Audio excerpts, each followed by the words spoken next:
வணக்கம். திறமைந்து 2024 நடைபெற்ற அரசு பரீட்சை வினாத்தாள்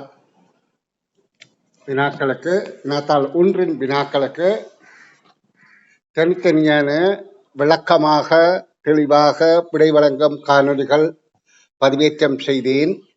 அவற்றில் 20க்கு மேற்பட்ட எண்களை கொண்ட வினாக்கள் கடினமானது என பலர் கருதியமையினால் நான் அதற்கு தனித்தனியாக தெளிவான விளக்கங்கள் வழங்கினேன்.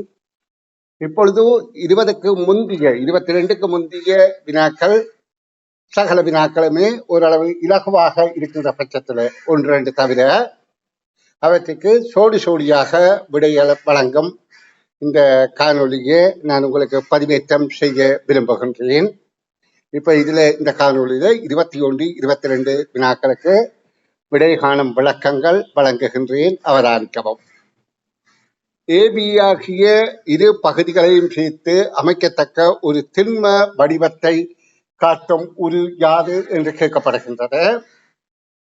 இது கடந்த வருடத்திலும் இவ்வகையில ஒரு வினா வந்தது. இது அதைவிட கற்புலனாற்றல் கண்ணால பார்க்கிறதன் மூலமே இனங்காணக்கூடியபடியாக இருக்கின்றபடியால் இதுல கணிப்புகள் மேற்கொள்ள வேண்டியதோ அல்லது பில்டிங் பிளாக் சேர்ப்பது சம்பந்தமாகவோ பெரிய அறிவு தேவை என்று எதிர்பார்க்க முடியாது. ஆயினும் இது பில்டிங் பிளாக் இணைப்பது போல கருதப்பட்டால், அதாவது நாங்கள் இதுல கவனிக்க வேண்டியது ஏ என்கின்ற பகுதி இங்கே வந்து இப்படியாகவும், இந்த பகுதி ஏ ஆகவும், பி என்கின்ற பகுதி அதற்கு அடுத்ததாக இந்த பகுதியாகவும் இருப்பதற்கு மிக கற்புலனாற்றல்ல நியாயமான கருத்து இருக்கின்றபடியால் நாங்கள் இந்த ஏயும் பியும் இணைந்ததற்கு முதலாவது விடை தாராளமாக சரியானது என நாங்கள் கருத்து கொள்ள முடியும். அடுத்து 22வது வினாவை பார்வையிடுவோம். இப்ப நாங்கள் இந்த வினாவுக்கு நாங்கள் கணிப்பு ரீதியாக பார்க்க போகுமாக இருந்தால் இங்கே விடைகள்ல இது கீழ்வரிசையாக இருக்கின்ற அடிவரிசை மேல் வரிசையில கீழே காணவில்லை. அப்ப இந்த கணிப்பு ரீதியாக எண்ணிக்கை பார்த்து நாங்கள் போடுவது இதிலே சாத்தியமில்லை. என்றால் இதிலே இல்லாம இருந்தால் அடுத்த கட்ட மேலதிகமாக இருக்குமா என்ற இதிலே இல்லாம இருந்தால் அடுத்ததுல கீழே இல்லாம இருப்பதற்கு நியாயம் இருக்கா, அதுலேயும் தெரியல. அப்ப அடுத்தது இருக்கா இல்லையா என்று குறித்திருக்கா, அப்படி ஊகிக்க முடியாது. அதன்படியால் இதற்கு கணிப்பு ரீதியில விடை வழங்குவது கடினமான விடயம். அப்ப கற்புலனாற்றல் கண்ணால பார்த்து விடையளிக்கின்ற போது இந்த பகுதி முன்னாலும் இந்த பகுதி பின்னாலும் இணைகின்ற போது முதலாவது விடை பொருத்தமாக இருந்தது.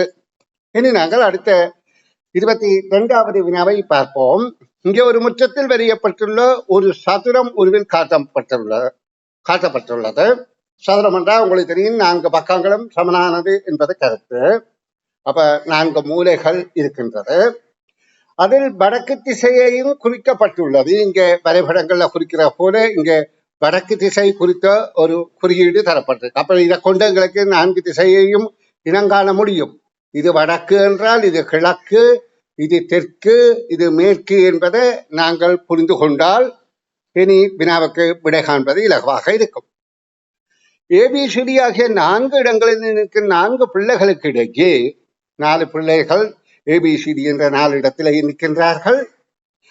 ஏயில் நிற்கும் பிள்ளையும் சியில் நிற்கும் பிள்ளையும் கிழக்கு திசையையும், அதாவது அவர்கள் நோக்கி நிற்கிறது. ஏயில நிற்கிற பிள்ளையும் சியில நிற்கிற பிள்ளையும் கிழக்கு திசையையும், பியில் நிற்கும் பிள்ளையும் டியில் நிற்கும் பிள்ளையும் மேற்கு திசையையும், அதாவது பியில நிற்கிற பிள்ளை மேற்கு திசை, டியில நிற்கிற பிள்ளை மேற்கு திசையையும் நோக்கி நிற்கின்றனர். இவர்களுடைய முகத்துக்கும் முகம் நோக்கி இருக்கும் இருவர் நிற்கும் இடங்கள் யாவை என்பதற்கு எங்களுக்கு நிச்சயமாக தெரியுது.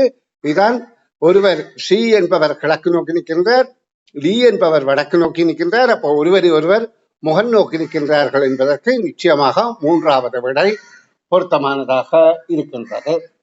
நன்று. அடுத்த காணொலியில் சந்திப்போம்.